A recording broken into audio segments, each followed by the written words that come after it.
कांग्रेस के मुस्लिम चेहरे इमरान मसूद ने पिछले 2 दिनों से समाजवादी पार्टी के खिलाफ ऐसी बयानबाजी की है कि अब दोनों पार्टियों में इमरान मसूद के बयान के बाद से हालात बिल्कुल ऐसे उलट गए हैं मानो इन दोनों पार्टियों का गठबंधन ही टूट जाएगा।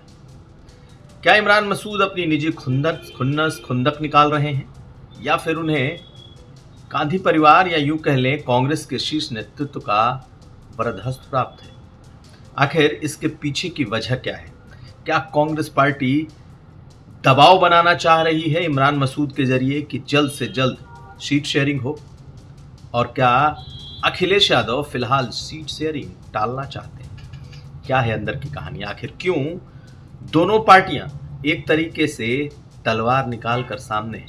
खैर, अखिलेश यादव ने अपने लोगों को फिलहाल कांग्रेस पर बोलने से रोक दिया है। तो क्या ये तूफान के पहले की कोई खामोशी है? आज इसी का विश्लेषण। नमस्कार, आप देख रहे हैं यूपी तक और हम हाजिर हैं अपना शो आज का यूपी लेकर। पिछले 2 दिनों में इमरान मसूद के बयानों को याद कर लीजिए।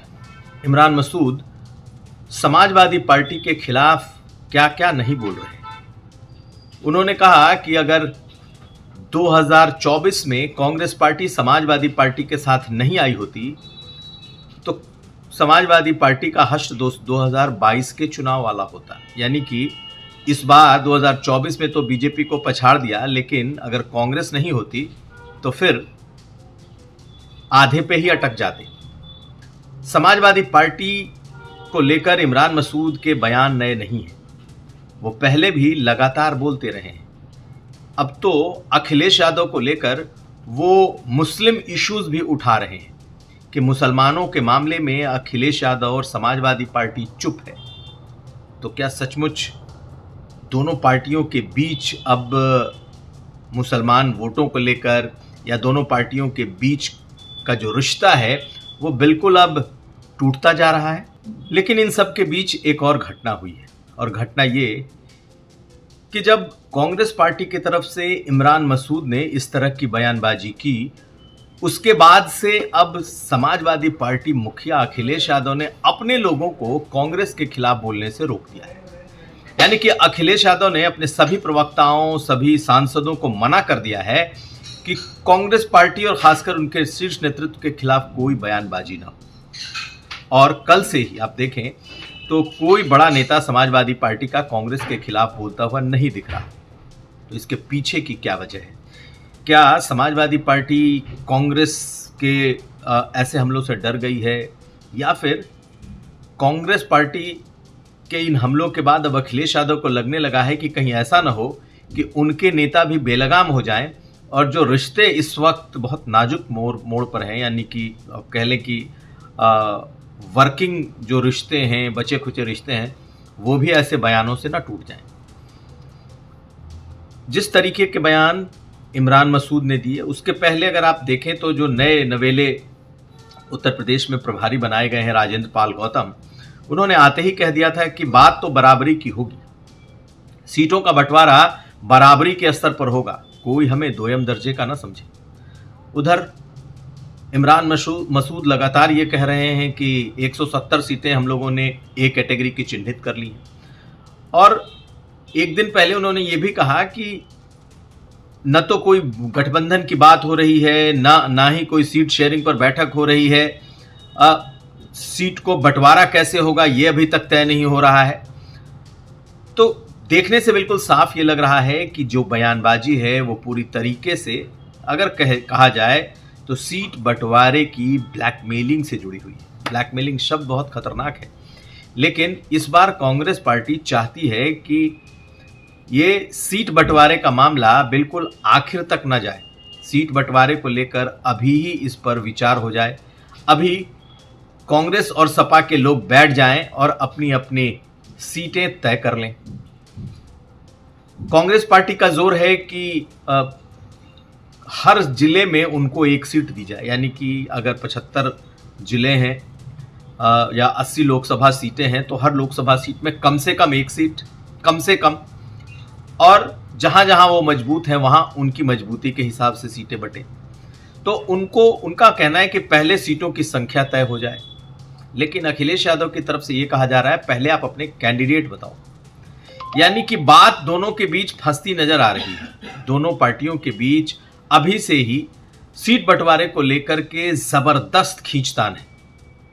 और ये जो इमरान मसूद कह रहे हैं उनकी अपनी निजी खुन्नस हो सकती है, क्योंकि एक वक्त था जब वो समाजवादी पार्टी आए थे। समाजवादी पार्टी ने कथित तौर पर कहा जाता है अखिलेश यादव ने उनसे कुछ वादे किए थे उनको MLC बनाने के, राज्यसभा भेजने के, लेकिन ऐसा कुछ हुआ नहीं। तो खैर वो वापस कांग्रेस में चले गए, बहुत खुश हैं, लेकिन वो अपनी उस पुरानी खुन्नस को भूल भी नहीं पा रहे। दूसरी बात, कांग्रेस पार्टी को ये लगने लगा है कि अब मुश्किल से 6-7-8 महीने का वक्त है जब चुनाव होंगे, और ऐसे में अगर ये सीटों का बंटवारा जनवरी तक खिंच गया तो फिर कांग्रेस पार्टी के पास कुछ बचेगा नहीं।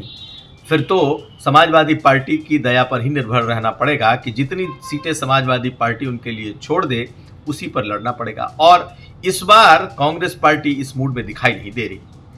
कांग्रेस पार्टी इसीलिए अभी से ऐसे दबाव बनाने उसने शुरू कर दिए हैं कि जो होना है इस वक्त हो जाए। गठबंधन होना है तो हो, वो नहीं तो दूसरा नया पार्टनर ढूंढेंगे।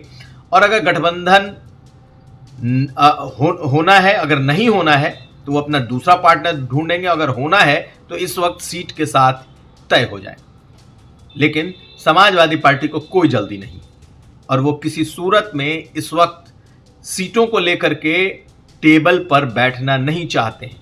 हालांकि जो जानकारी है उसके मुताबिक जब TMC हारी उसके बाद इंडिया ब्लॉक की जो एक बैठक हुई थी उसमें अखिलेश यादव ने अलग से राहुल गांधी से बात की थी, और उस बातचीत में सीटों को लेकर बात कही गई थी कि अभी फिलहाल दोनों पार्टियां अपनी अपनी तैयारी करें, लेकिन सीट बंटवारा बिल्कुल आखिर में होगा, जिसको लेकर के कांग्रेस का जो शीर्ष नेतृत्व है तैयार नहीं है। अखिलेश यादव ने अपने नेताओं को इसलिए रिएक्शन देने से रोक दिया है कि ऐसा ना हो कि उनके नेता ओवरबोर्ड चले जाएं। और जिस तरीके से लोग जिस तरीके से समाजवादी पार्टी अखिलेश यादव या सपा को टारगेट कर रही है, अगर सपा के लोगों ने बोलना शुरू किया तो शायद सारी सीमा खत्म हो जाएगी और राहुल और प्रियंका गांधी ये दोनों भी निशाने पर आ सकते हैं। ऐसे में सब कुछ खत्म ना हो जाए, इसके लिए प्रिकॉशनरी मेजर के तौर पर आप समझ लीजिए कि अखिलेश यादव ने अपने नेताओं को रोक लिया है, और कहा जा रहा है फिलहाल वो इस वक्त देश में नहीं है, इसलिए अभी वो कोई चांस लेना नहीं चाहते। ऐसा ना हो कि उनकी अनुपस्थिति में इस पूरे गठबंधन का ही खेल खराब हो जाए। उधर समाजवादी पार्टी के लोग फिलहाल खून का घूंट पीकर रह रहे हैं। जिस तरीके से कांग्रेस पार्टी के लोग सपा के खिलाफ बोल रहे हैं, तो सपा और कांग्रेस के बीच जो इस वक्त एक तलवार खींची हुई है, इसकी पूरी वजह इस वक्त सीट शेयरिंग में समाजवादी पार्टी का फिलहाल कोई इंटरेस्ट का ना होना है। और समाजवादी पार्टी के इस रवैये से कांग्रेस बेहद अंदर ही अंदर क्षुब्ध दिखाई दे रही है। उसे लग रहा है कि अगर अभी नहीं हुआ तो फिर वो मौका चूक जाएंगे। आखिर में न तो अखिलेश से वो उतनी सीटें ले पाएंगे, दूसरी बात वो जिस दूसरे गठबंधन की तरफ जाना चाहते हैं कि अगर अखिलेश यादव नहीं तो कोई और गठबंधन, तो वो भी नहीं हो पाएगा और वो भंवर में अटक जाएंगे। यही वजह है कि जब इंडिया अलायंस की जो पिछली बैठक हुई थी उसमें अखिलेश यादव ने ये याद दिलाया था कि अगर कांग्रेस इस तरीके से जिद करेगी, और याद करिए कि उनका कहना था कि अगर पिछले चुनाव में कांग्रेस पार्टी ने सीटों का बंटवारा और कैंडिडेट सही किया होता तो आज 12-15 सीटें और उनकी बढ़ी होती उत्तर प्रदेश में, और तब शायद केंद्र में मोदी सरकार बनना मुश्किल होता। ये बात उन्होंने कांग्रेस के शीर्ष नेतृत्व को बताई थी। इसलिए तुरंत गठबंधन के टेबल पर सीट शेयरिंग के टेबल पर बैठना अभी मुश्किल है, जबकि कांग्रेस का पूरा फोकस है कि जल्द से जल्द ये सीट शेयरिंग हो जाए। यही वजह है कि 170 सीटों की लिस्ट लेकर कांग्रेस के लोग घूम रहे हैं कि भाई हमारे पास A ग्रेड की 170 सीटें हैं, और समाजवादी पार्टी बिल्कुल उस पर ध्यान दे ही नहीं रही है।